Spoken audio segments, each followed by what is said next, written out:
একটা একটা সুন্নাত আমাদের অনুসরণ করার কথা, মাথার চুল থেকে পায়ের নখ পর্যন্ত, ঘর থেকে জীবনের শেষ প্রান্ত পর্যন্ত। কিন্তু আমরা প্রত্যাখ্যান করছি।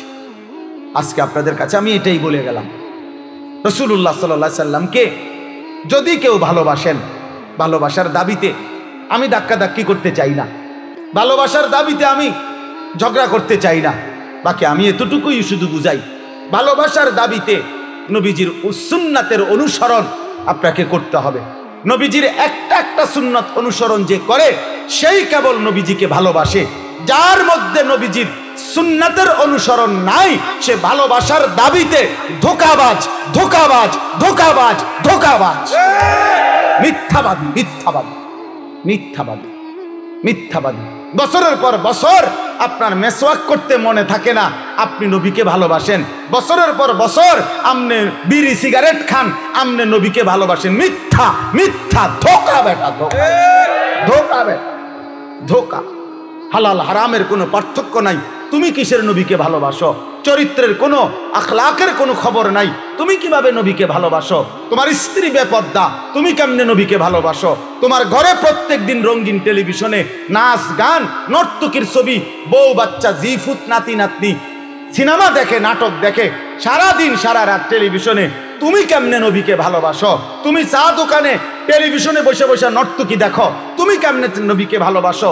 কথা বললেই গালি ছাড়া কথা বলতে পারো না, তুমি কেমনে নবীকে ভালোবাসো? এরা সব মিথ্যা দাবিদার, মিথ্যা দাবিদার। শতভাগ সুন্নাত যার মধ্যে আছে, আখলাক যার মধ্যে আছে, ঈমান ইসলামের পাবন্দি যার মধ্যে আছে, সেই রসুলের আশেক, সেই রসুলের প্রেমিক, সেই নবীকে ভালোবাসে। যদি বলেন আমার মধ্যে কম আছে, হ, আমার যেটা কম আমারও দায়িত্ব সেটা ঠিক করা, আপনার যেটা কম আপনারও দায়িত্ব এটা ঠিক করা। কথা বুঝেন নাই? আপনি এই কথা বলিয়ে হালাই দিল তো না যে আরে কত হুজুরও তো দেখছি উল্টা পাল্টা, উল্টা পাল্টা আপনি ঠিক করেন। কথা বোঝেন নাই আমার? আপনি ঠিক করেন। আপনি হুজুরের লগে আল্লাহর সামনে দাঁড়াইতেন না। আল্লাহ বলছে আমি প্রত্যেকটি পুরুষের জন্য তার দেহের অংশ থেকে আমি আল্লাহই কুদরতি ভাবে তার স্ত্রীকে সৃষ্টি করেছি। কেন? লিতাসকুনু ইলাইহা, যেন তার স্ত্রীর মাধ্যমে সে সুকুন, তৃপ্তি, প্রশান্তি পেতে পারে। এজন্য আল্লাহর কসম, এটা ব্যতীত, হালাল স্ত্রী ব্যতীত, হালাল এই সম্পর্ক ব্যতীত অন্য যেই কোনো রকমের পৃথিবীর সবচেয়ে সুন্দরী নারীও যদি হয়, সুকুন মিলবে আল্লাহর সাথে। সুকুন মনে রাখেন, প্রত্যেক মানুষের হৃদয়ের প্রশান্তি, চোখের ঘুম, মানুষের তৃপ্তি আল্লাহর পক্ষ থেকে আসে। আর হারামের মাধ্যমে, আল্লাহর অবাধ্যতার মাধ্যমে এটা হয়। এমনি মনে হয় আর কি সে হাসে, নর্তকী নাচে, মনে হয় সিনেমার নর্তকী কত রঙে আছে, কত খুশিতে আছে। না ভাইয়া, ওদের ব্যক্তি জীবন বড় অন্ধকার জীবন, ওদের একাকী জীবন বড় অন্ধকার জীবন। বাইরের এই হাসি এ তো টাকার বিনিময়, বাইরের এই সাজগোজ এ তো টাকার বিনিময়। তার এই হাসির মধ্যেও টাকা, তার এই নাচের মধ্যেও টাকা, তার এই পোশাকের মধ্যেও টাকা, তার এই অশ্লীল অঙ্গভঙ্গির মধ্যেও কি এ তো উপার্জনের জন্য হাসে। কিন্তু একাকী জীবন বড় কঠিন, একাকী জীবন বড় দুঃসহ। নয়তো সিনেমার নায়িকা আত্মহত্যা করে কেন? তার কি সুখের অভাব কি? আত্মহত্যা করে কেন? তার তো টাকার অভাব ছিল না। আমি তো দেখছি 400 কোটি টাকার মালিক অধরে বাচ্চার মতো কাঁদে। 1-2 টাকা, 400 কোটি টাকার মালিক অঝরে কাঁদে, অঝরে। ব্যক্তি জীবন বড় কঠিন, একাকী জীবন বড়, রাত গভীরের একাকী জীবন দুঃসহ। এজন্য সব ছেলে মনে রাখ, কষ্ট পাইবা। আল্লাহকে যারা ডাকো না, যারা নামাজ পড়ো না, একটা সেজদা দিত মন চায় না, নাফরমান, মনে রাখ সুখ মিলবে। জাহান্নাম তো মিলবেই, দুনিয়াও সুখ মিলবে। এই রং তামাশার এখন কেউ বলে না, কেউ ডাকে না, কেউ ফিরাচ্ছে না। তুমি তাংফাং করতে আসো, বেশি দিন থাকবে না, বেশি দিন থাকবে, খুব দ্রুত রাত চলে যায়। এখন আমরা যেমন আমরা দৌড়াই আইও মনে হয় যেন মাগরিব ধরতে পারছি না, এমন সমস্যা। হায়াতের কত সময় এই রাস্তায় রাস্তায় জ্যামে, গাড়ি ঘোড়ার জ্যামে রাস্তা ভাঙ্গা, সব মিলাইয়া জিন্দিগির কত মহামূল্যবান সময় রাস্তায় রাস্তায় কি হয়ে যায়, শেষ হয়ে যায়। এজন্য খুব দ্রুত হায়াত শেষ হয়ে যায়। আর এখন আখিরি জামানা, নবীজি বলছেন ইয়াতাকারাবুজ জামান, কিয়ামতের পূর্বে সময় কাছাকাছি হয়ে যাবে। বছর মনে হবে এক মাসের মতো, এক মাস মনে হবে এক সপ্তাহের মতো, এক সপ্তাহ মনে হবে এক দিনের মতো, একদিন মনে হবে ঘন্টার মতো। এই জন্য তুমি এমন সুন্দর হায়াত, কিশোর বয়স, যৌবন বয়স নষ্ট করো না। আর বয়স্কদেরকে বলি, বাবা, আল্লাহ তাআলা যাকে একটু হায়াত বেশি দিছেন তাকে আল্লাহ দয়া করে হায়াত দিছেন। কোরআনে আল্লাহ বলছেন, আমি মানুষকে সকলকেই, কোরআনের মধ্যে সূরা গাফির, এই সূরার মধ্যে আছে, আমি সকলকেই বৃদ্ধ পর্যন্ত পৌঁছাই না। বুঝেন নাই কথা? এই পৃথিবীতে যেই জন্ম নেয় সেই বৃদ্ধ পর্যন্ত পৌঁছা, এরপরে মরে না। তুমি তোমার দাদারে বুড়া দেখছো, ঠিক আছে, তাই বলে তুমি বৃদ্ধ হবা এটা ভেবো না। তুমি তোমার চাচারে বৃদ্ধ দেখছো, ঠিক আছে, কিন্তু তাই বলে তুমিও বৃদ্ধ হবা এটা ভেবো না। আল্লাহ তাআলা বলছে, আমি সবাইকে বৃদ্ধ পর্যন্ত পৌঁছাই না। অমিনকুম মান ইউতাওয়াফা মিন ক্বাবলু, আমি অনেককেই এই চলমান ধারায়, শিশু, কৈশোর, শৈশব, যৌবন, এরই মধ্যেই অনেককে মৃত্যু দিয়ে দিই। সব ফুল আম হয় না, মুকুল ঝরে যায়। ছোট ছোট আমগুলো সবগুলো বড় হয় না, বড় বড় আমগুলো সবগুলো পাকে না, ঝরে যায় বেশি, শেষ পর্যন্ত টিকে থাকে অল্প। কিন্তু প্রথম যে সময় মুকুল বইল বাইরই ছিল যে পরিমাণ, ওই পরিমাণ যদি আম একদম পাকত কি অবস্থা হইত? বুঝেন নাই কথাটা? এটা বুজুর্গানে দিন নসিহত করছেন যে, হে যুবক, তুমি ভেবো না তুমি বৃদ্ধ হবে, আবার সময় মিলবে না। রাস্তার একটা অ্যাক্সিডেন্ট তোমারে কবরে পৌঁছায়, মোটর সাইকেলের একটা অ্যাক্সিডেন্ট তোমারে ক্ষণিকের মধ্যে কবরে পৌঁছায়। সামান্য থেকে সামান্য কোনো দুর্ঘটনা মালিকের ফয়সালায় তোমারে কবরে পৌঁছায়। এজন্য বেঁচে থাকাই অনিশ্চিত, মরে যাব এটাই নিশ্চিত। হয় এখন নয় তখন, হয় আজ নয় তো কাল, এই ঘন্টায় নয় তো পরের কোনো ঘন্টায়। হযরত ওমর রাদিয়াল্লাহু তাআলা আনহু বলতেন, আমরা কিতাবে পড়ছি, উনি বলতেন, শোনো, প্রতিদিন ঘোষণা হয়, মাতা ফুলান, মাতা ফুলান, আজ অমুকের মৃত্যু হলো, আজ অমুকের মৃত্যু হলো। ওয়ালা বুদ্দা মিন ইয়াউমিন ইউকালু মাতা ওমর, শোনো, একদিন এমন ঘোষণা হবে যে আজ ওমরের মৃত্যু হলো। এই ঘোষণাও হবে একদিন। এই ঘোষণা যে মুয়াজ্জিন গত 10 বছর মৃত মানুষের ঘোষণা করছে, একদিন তার নামটাও ঘোষণা, একদিন তার নামটাই অন্য কেউ বলবে, অমুক মসজিদের মুয়াজ্জিন সাহেব মারা গেছে। যে ইমাম সাহেব গত 30 বছর জানাজা পড়াইছে, একদিন অন্য কেউ ওই ইমাম সাহেবের জানাজাও। আমার আব্বা 43 বছর এক মসজিদে ইমামতি করছে, কত মানুষের জানাজা পড়াইছে, তো সেই বাবার জানাজাও হয়েছে, অন্য কেউ, আমার বড় ভাই পড়াইছে। এজন্য খামখেয়ালি করো না বাপ। কেন এই একটা মোবাইল দেখতে দেখতে নষ্ট হয়ে যাবে? কেন অপরিচিত নারী দেখে দেখে নিজের শেষ করে দিল? ওই নারী তো রাস্তার নারী, বেহায়া বেপর্দা নারী।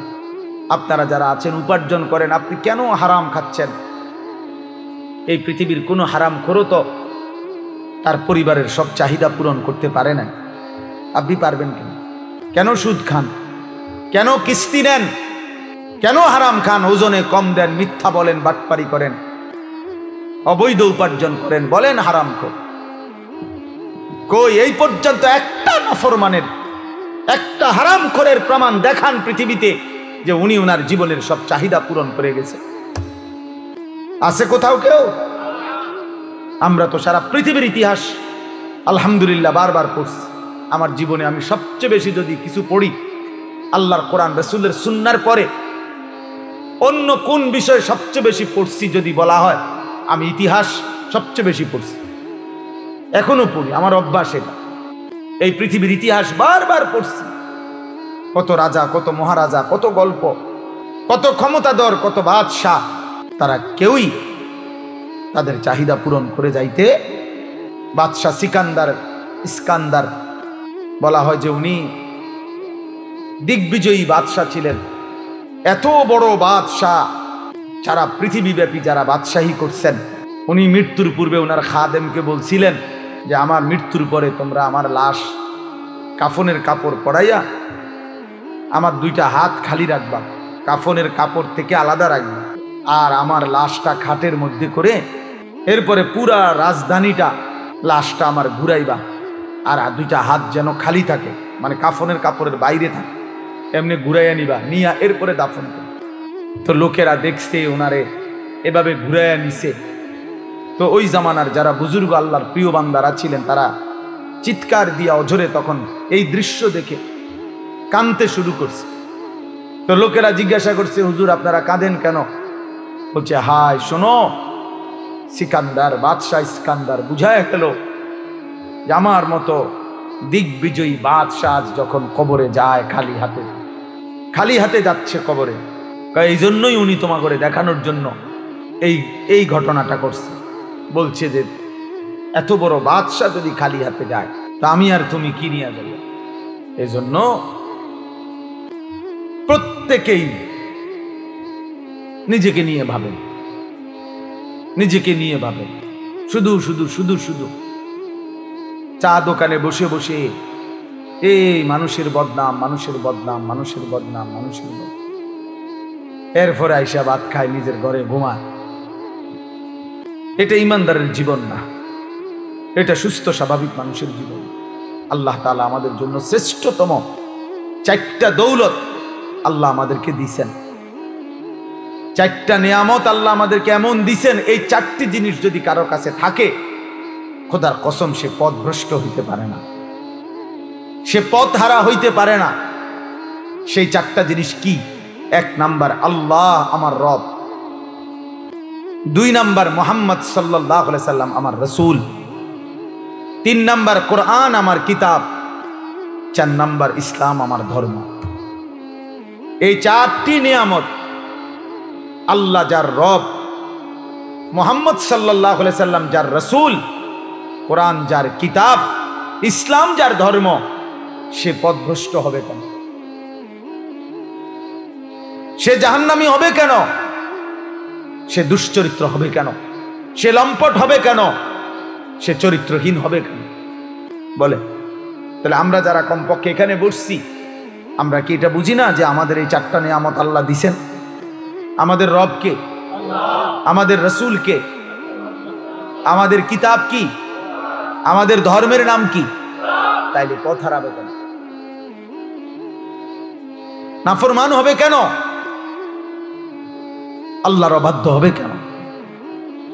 আল্লাহ তো আমাদেরকে শ্রেষ্ঠ, আল্লাহ সর্বশ্রেষ্ঠ, মুহাম্মদ সাল্লাল্লাহু আলাইহি সাল্লাম তিনিও সর্বশ্রেষ্ঠ, কোরআন এটাও সর্বশ্রেষ্ঠ, ইসলাম এটাও সর্বশ্রেষ্ঠ, আমরাও সর্বশ্রেষ্ঠ উম্মত।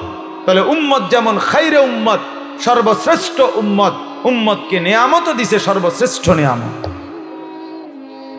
সবই তো 100 দিছিল আমাদেরকে, আমরা ছেড়ে দিলাম কোরআন। বুড়া মিয়া, বুড়া মানুষ, সকালটা না হইতে সাদওয়ানে দরবারে খবর হইত, খবর শুনবো, দেশের খবর, সিএনজি উল্টেছে, বাস কাইতিয়ে গেছে, অমুখানে মারামারি হইছে, তমুখানে আগুন লাগছে। তো আপনি জান আগুন লাগছে, খবর তো পাইলেন, এখন কি আগুন নিবান?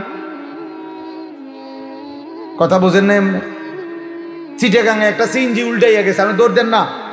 সিএনজিটা আপনি আলগি দিয়ে ধরেন গিয়া, আপনি না খবর শুনলেন? বলেন, এই খবরের জন্য ব্যস্ত, অথচ খবর শুনে আপনি কি করলেন? কিন্তু আপনার আখিরাতের খবর কই? আপনি যে ওযু করেন, এই ওযু ঠিক মতো হয় কিনা? আপনার ফরজ গোসল ঠিক মতো আদায় হয় কিনা?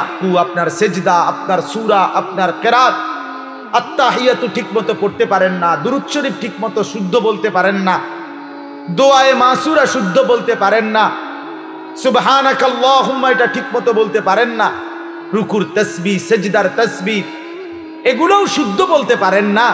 অসংখ্য মুসলমান, লাখ লাখ মুসলমান এত ভুল, এত অশুদ্ধ নিয়ে বাবা নাম্বার মিলবে কিংবা আখিরাত কেমনে মিলবে? আল্লাহর কসম বলি, কোরআনে আল্লাহ বলছে কোন আমল অশুদ্ধ হলে, ভুল হলে খোদার কসম ওই আমল আল্লাহ কবুল করে না। যার সূরা কেরাত অশুদ্ধ তার নামাজ হয় না, হয় না, হয় না বেটা। আমি বললাম হয় না। বুড়া মিয়া তুমি 90 বছর পড়ো, আপনি 90 বছর আপনার নামাজ হবে না। আমার নাম আনিসুর রহমান। আমি বললাম মস্কারি পাইছেন ইসলাম? হ্যাঁ, আপনি আপনার মন মতো সোনাবিলাজিম সোনাবিলাজিম সোনাবিলাজিম আর আপনার ফেরেশতা আপনি নেকি দিয়া ফুরে আপনি তামসা পাইছেন। ইসলাম তামসা আপনার? হ্যাঁ, আপনার কাছে ঠেকে গেছে ইসলাম। জান্নাতের লোক অভাব পড়ে গেছে যে আপনার যেমন আটফাও ধরে হইলেও জান্নাতে নিতেইব। তাহলে আপনি এগুলো কি পড়েন? এগুলো কি পড়েন? আতাইতুলিল্লাহ সাল্লাল্লাহু আলাইহি ওয়া সাল্লাম আলাইকুম নবী রাহমাতুল্লাহি ওয়া সাল্লাম আলাইহি ওয়া সাল্লাম সাল্লাল্লাহু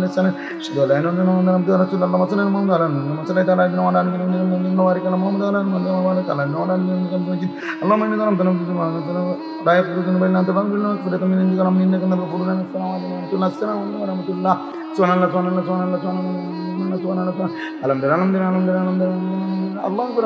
সাল্লাম শেষ। ফাইজলামি করেন? হ্যাঁ, কার সাথে ফাইজলামি করেন? এটা নামাজ?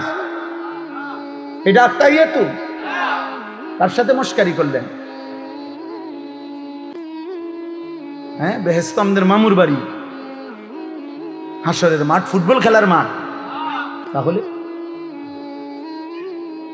১৬ লক্ষ আম্বিয়া আদম থেকে মুহাম্মদ সাল্লাল্লাহু আলাইহি ওয়াসাল্লাম পর্যন্ত সমস্ত নবীরা পর্যন্ত যেই মাঠের ভয়ে দুনিয়ার হায়াতে আল্লাহর কাছে কাঁদছেন, চোখের পানি ফেলছেন, ওই মাঠের নাম হাসরের মাঠ। আপনি এটা মস্কারি মনে করছেন? নবী সুপারিশ করবে 100 বার সত্য, আল্লাহর নবী সাল্লাল্লাহু আলাইহি সাল্লাম সুপারিশ করবেন। কিন্তু প্রশ্ন হলো আপনারা একজন বলেন এখানে, আপনার বিবেক কি বলে যে নবী বলছে উম্মত তুমি মৃত্যু পর্যন্ত বিড়ি খাইতে খাইতে আইবা আর হাসরের ময়দানে আমি সুপারিশ করে তোমারে বেহেশত দেবো? এই তো না সুপারিশ মানে? এই তো। নবী বলছে উম্মত তুমি মৃত্যু পর্যন্ত সুদ খাইবা, কিস্তি লইবা, তোমার কিস্তি তোমার মরার পরে তোমার ফুতাইতে শোধ করব, তোমার সুদের টাকা তারা শোধ করব, তুমি শুধু কবরে আসবা, আমি নবী সুপারিশ করে বেহেশত দিয়ে দেব। এই তো নবী বলছে নাকি? সুপারিশের মানে এই? আপনি দিকন সুপারিশ করবে নবী, তো মানে কি আপনি বলেন? এটার কোনো নিয়ম কানুন নাই, এটার কোনো কাগজপত্র নাই, কোনো সিস্টেম নাই না? আপনারে বলছে মৃত্যু পর্যন্ত আপনি বাটফারি করতে থাকেন, আপনি চুরি করেন, আপনি ওজনে কম দেন, আপনার মৃত্যু পর্যন্ত আপনার ঘরে টেলিভিশন চলুক, মৌত পর্যন্ত আপনার বউ বেপরদা, আপনার ফুতের বউ বেপরদা, আপনার ছেলেও ফজর পড়ে না, মেয়েও ফজরের নামাজ পড়ে না, ঘরের একটা নাফরমানও ফজরের নামাজ পড়ে না। আরে নাফরমান এই অবস্থায় কবরে গিয়া মুক্তি মিলবে কিভাবে? সুপারিশ কি মামুর বাড়ি? হ্যাঁ, হাউজে কাউসারের ফানি দেখি সাপ কলের ফানি, কেন চিপ দিলে ফানি এলাও? এটার কোনো নিয়ম নাই। হাউজে কাউসার আপনার মামার বাড়ি, আপনি গেলেই আপনারা পানি দিয়ে দিব। হ্যাঁ, কেউ আমল নামা দেখবে না? বলে ইকরা কিতাবাক, রব্বুল আলামিন বলবে বান্দা নিজের আমল নামা তুমি পড়ো, আগে পড়ো। কাফা বিনাফসিকাল ইয়াউমা আলাইকা হাসিবা, আল্লাহ বলে তোমার হিসাবের জন্য তুমি যথেষ্ট, হিসাব করো, তুমি ফয়সালা করো বান্দা নেকি কেমন গুনাহ কেমন, মিথ্যা বলেছো কয়টা, সত্য বলেছো কয়টা, যোগ বিয়োগ করো। তোমার বেহেশত না দুজক তুমি তো বুঝবা, হিসাব লাগাও। লা ইউগাদিরু সগীরাতান ওয়ালা কাবীরাতান ইল্লা আহসাহা। হাসরের ময়দানে নাফরমান বলবে রব্বুল আলামিন আমার আমল নামার মধ্যে আমার জীবনের ছোট কিংবা বড় এক বিন্দুও তো বাদ যায় নাই, সব তো লেখা আছে। আল্লাহ বলবেন আমি তো আগেই বলছিলাম লেখা হচ্ছে। আমাদেরকে আল্লাহ শুনায় নাই? কথা বলেন না কেন? আমাদের জিন্দেগির জাররা জাররা বিন্দু বিন্দু লেখা হচ্ছে, এটা বলছে কিনা? তাইলে ওমা ইয়াযুবু আর রাব্বিকা মিন মিসকালি যাররাহ, আল্লাহ বলেন তোমাদের জীবনের এক জাররা বিন্দু আল্লাহর থেকে আড়াল না।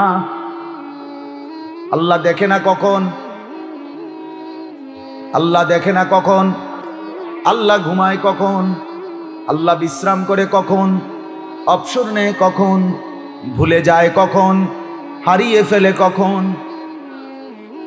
আয়াহসাবু আল্লান ইয়াকদির আলাইহি আহাদ, আল্লাহ বলে বান্দা তুমি কি ভেবেছো তোমার উপরে কারো কোনো ক্ষমতা নাই?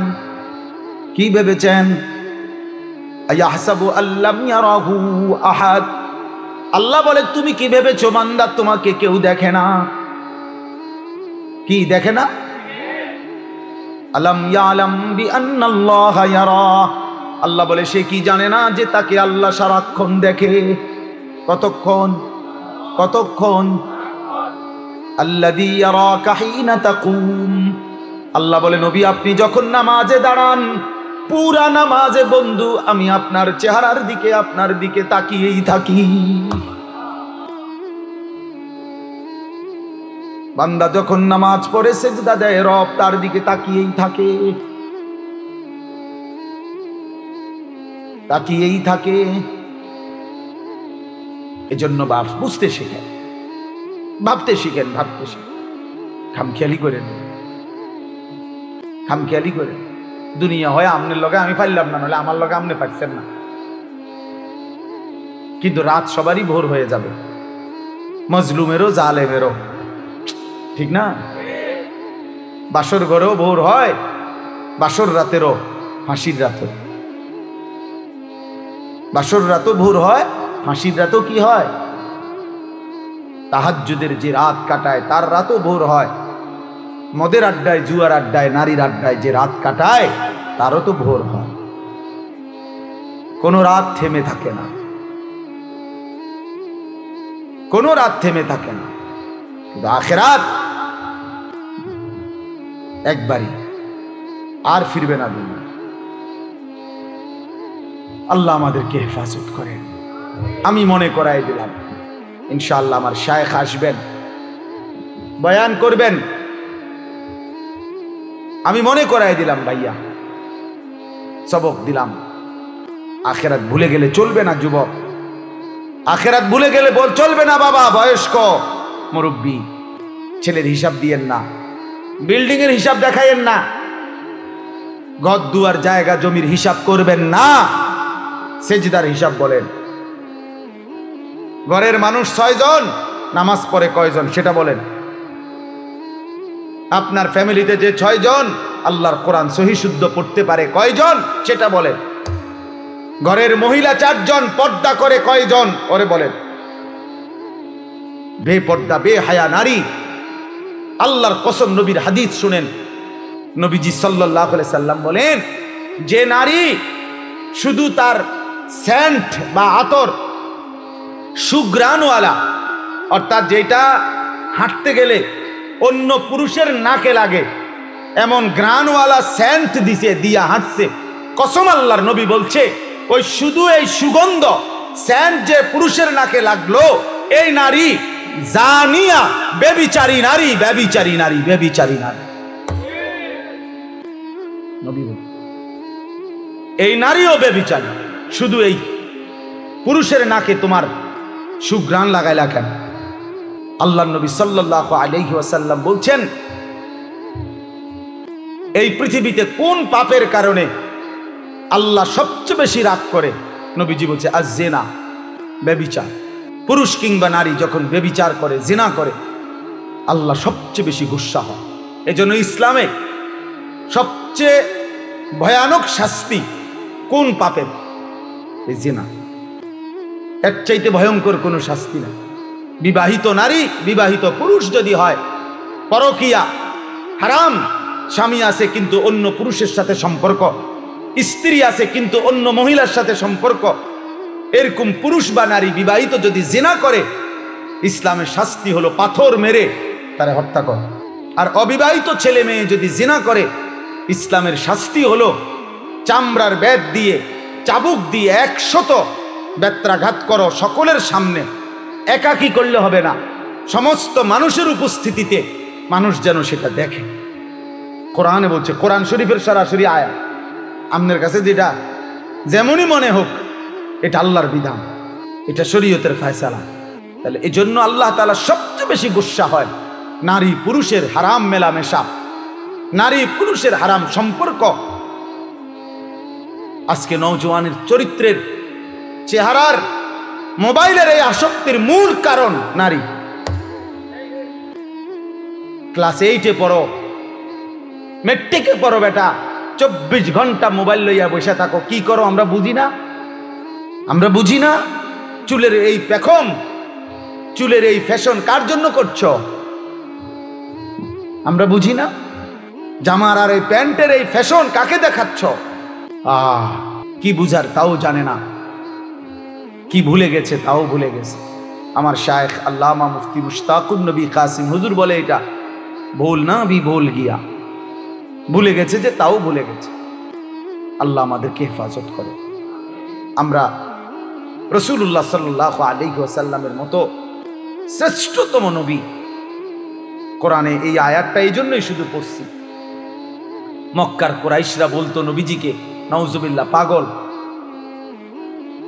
আল্লাহ তাআলা ওয়াদা করছে, কসম করছে যে বন্ধু আমি কসম করে বলছি, মা আনতা বিনিআমাতি রাব্বিকা বিমাজনুন, আপনার উপরে 24 ঘন্টা আমার নেয়ামত বর্ষিত হয়, এমন নেয়ামত প্রাপ্ত বন্ধু আমার আপনি পাগল হইতে পারেন না।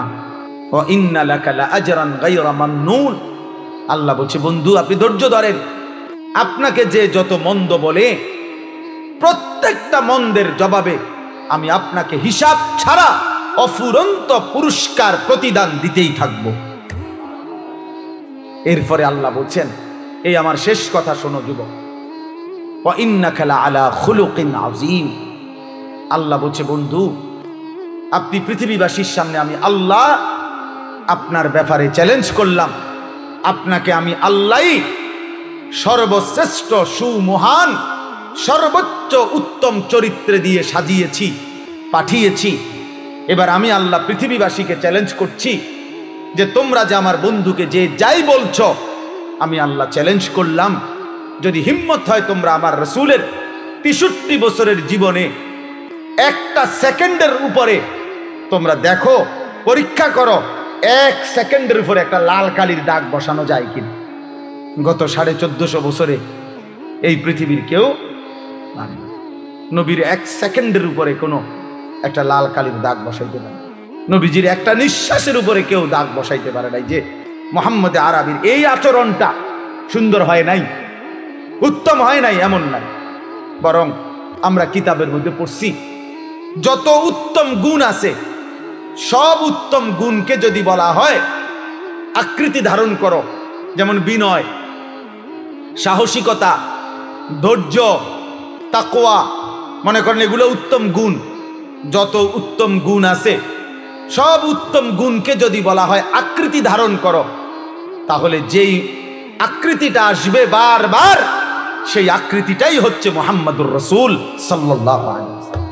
বিনয়ে যিনি সেরা তিনি মুহাম্মদ, চরিত্রে যিনি সেরা তিনি মুহাম্মদ, ধৈর্যে যিনি সেরা তিনি মুহাম্মদ, সাহসিকতায় যিনি সেরা তিনি মুহাম্মদ, লজ্জায় যিনি সেরা তিনি মুহাম্মদ, তাওয়াক্কুলে যিনি সেরা তিনি মুহাম্মদ, ইয়াকিনে যিনি সেরা তিনি মুহাম্মদ। সব রঙে, সব ঢঙে, সব গুণে, বাহ্যিক চেহারায় আর আত্মিক গুণে সব কিছুতেই তিনি শ্রেষ্ঠ। আচে খুবা হামা দারান তু তনহা দারি। আল্লামা ইকবাল বলছে নবী ১৬ লাখ আম্বিয়ার যত গুণ একা যদি আপনার মাঝে খুঁজি, আপনি সব, আপনি একাই সব। আচে খুবা হামা দারান তু তনহা দারি, আপনি একাই সব, আপনি একাই সব। মূসার যত মুজিজা আপনার মাঝে আছে, ঈসার যত মুজিজা আপনার মাঝে আছে, আদম থেকে নিয়ে ঈসা সব নবীর যত বৈশিষ্ট্য আপনি একার মাঝে সব আছে। এত বড় শ্রেষ্ঠতম রাসূল আল্লাহ আমাদেরকে দিয়েছিলেন। একটা একটা সুন্নাত আমাদের অনুসরণ করার কথা, মাথার চুল থেকে পায়ের নখ পর্যন্ত, ঘর থেকে জীবনের শেষ প্রান্ত পর্যন্ত, কিন্তু আমরা প্রত্যাখ্যান করছি। আজকে আপনাদের কাছে আমি এটাই বলে গেলাম, রাসূলুল্লাহ সাল্লাল্লাহু আলাইহি সাল্লামকে যদি কেউ ভালোবাসেন, ভালোবাসার দাবিতে আমি ধাক্কাধাক্কি করতে চাই না, ভালোবাসার দাবিতে আমি ঝগড়া করতে চাই না, বাকি আমি এতটুকুই শুধু বুঝাই, ভালোবাসার দাবিতে নবীজির সুন্নাতের অনুসরণ আপনাকে করতে হবে। নবীজির একটা একটা সুন্নাত অনুসরণ যে করে সেই কেবল নবীজিকে ভালোবাসে। যার মধ্যে নবীজির সুন্নাতের অনুসরণ নাই সে ভালোবাসার দাবিতে ধোঁকাবাজ, ধোঁকাবাজ, ধোঁকাবাজ, ধোঁকাবাজ, মিথ্যাবাদী, মিথ্যাবাদী, মিথ্যাবাদী, মিথ্যাবাদী। বছরের পর বছর আপনার মেসওয়াক করতে মনে থাকে না, আপনি নবীকে ভালোবাসেন। বছরের পর বছর আপনি বিড়ি সিগারেট খান, আপনি নবীকে ভালোবাসেন। মিথ্যা, মিথ্যা, ধোঁকা বেটা, ধোঁকা, ধোঁকা বেটা, ধোঁকা। হালাল হারামের কোনো পার্থক্য নাই। তুমি কিসের নবীকে ভালোবাসো? চরিত্রের কোনো, আখলাকের কোনো খবর নাই, তুমি কিভাবে নবীকে ভালোবাসো? তোমার স্ত্রী বেপর্দা, তুমি কেমনে নবীকে ভালোবাসো? তোমার ঘরে প্রত্যেক দিন রঙিন টেলিভিশনে নাচ গান, নর্তকীর ছবি, বউ বাচ্চা, জিফুত, নাতি নাতনি সিনেমা দেখে, নাটক দেখে, সারা দিন সারা রাত টেলিভিশনে, তুমি কেমনে নবীকে ভালোবাসো? তুমি চা দোকানে টেলিভিশনে বসে বসে নর্তকী দেখো, তুমি কেমনে নবীকে ভালোবাসো? কথা বললেই গালি ছাড়া কথা বলতে পারো না, তুমি কেমনে নবীকে ভালোবাসো? এরা সব মিথ্যা দাবিদার, মিথ্যা দাবিদার। শতভাগ সুন্নাত যার মধ্যে আছে, আখলাক যার মধ্যে আছে, ঈমান ইসলামের পাবন্দি যার মধ্যে আছে, সেই রসুলের আশেক, সেই রসুলের প্রেমিক, সেই নবীকে ভালোবাসে। যদি বলেন আমার মধ্যে কম আছে, আমার যেটা কম আমারও দায়িত্ব সেটা ঠিক করা, আপনার যেটা কম আপনারও দায়িত্ব এটা ঠিক করা। কথা বুঝেন নাই? আপনি এই কথা বলিয়ে হালাই দিল তো না যে আরে কত হুজুরি তো দেখছি উল্টা পাল্টা, উল্টা পাল্টা হোক, আপনি ঠিক করেন। কথা বোঝেন নাই আমার? আপনি ঠিক করেন। আপনি হুজুরের লগে আল্লাহর সামনে দাঁড়াইতেন না, আপনাকে আপনার একা দাঁড়াইতে হবে। অতএব এটা বললে আপনি পার পাইতেন না, দুনিয়া আপনি গাছ জোর দেখাইলে হবে না। আখেরাত, আখেরাত আসল বিষয় কি বলেন না? আখেরাত। ऐसे रहे या वैसे रहे, वहां देखना फिर कैसे रहे। এভাবে থাকেন আর ওইভাবে থাকেন, আসল বিষয় হলো ওখানে কেমন থাকবে। অতএব এই দুই কথা শেষ, আমার কথা শেষ। এক নাম্বার আমি বলছি, কিশোর যুবক ভাই, নিজের আখলাক, নিজের আখেরাতের কথা ভাইব, নষ্ট হয়েও না। বয়স্ক বাবাদেরকে বলছি, আপনারা নিজের এবং পরিবারের, নিজের এবং স্ত্রী সন্তানের ব্যাপারে ঈমান, আমল, নামাজ, আখেরাতের ফিকির করবেন। বলেন ইনশাআল্লাহ। আর আমরা সবাই মিলে, সবার জন্য কথা হলো নবীজির সুন্নাতের মাধ্যমে ভালোবাসার প্রমাণ দিতে হবে। কিসের মাধ্যমে বলেন? আবার বলেন। একটা একটা সুন্নত শিখেন। আমনের তরিকায় থাকেন, আপনার কাছে আমি তরিকা বেচতে পাইছি না। কথা বুঝছেন না? আমি আমার একটা দরবার লই আইছি না যে আসেন কেটা কেটা ঢুকবেন, বাস উঠে লই যাবো না। আপনি আপনার জায়গাতে থাকেন, আপনি আপনার জায়গাতে থাকেন, আপনি আপনার হুজুরের কাছেই থাকেন, আপনি আপনার ফিসাবের কাছেই থাকেন, কোনো অসুবিধা নেই। কিন্তু দেখার বিষয় হলো একটা একটা সুন্নাত নিজের জীবনে আনেন, নিজের জীবনে আনেন। রাসূলুল্লাহ সাল্লাল্লাহু আলাইহি সাল্লামকে মানদণ্ড বানান, নবীজিকে অনুসরণীয় বানান, আর কোনো ঝগড়া থাকবে না, আর কোনো ফিতনা হবে না। আল্লাহ আমাদেরকে হেফাজত করেন, আল্লাহ আমাদেরকে কবুল করে নেন, আল্লাহ আমাদেরকে কবুল করে নেন। এরকম নতুন নতুন ইসলামিক ভিডিও পেতে আমাদের চ্যানেলটি সাবস্ক্রাইব করে আমাদের পাশে থাকুন। ধন্যবাদ।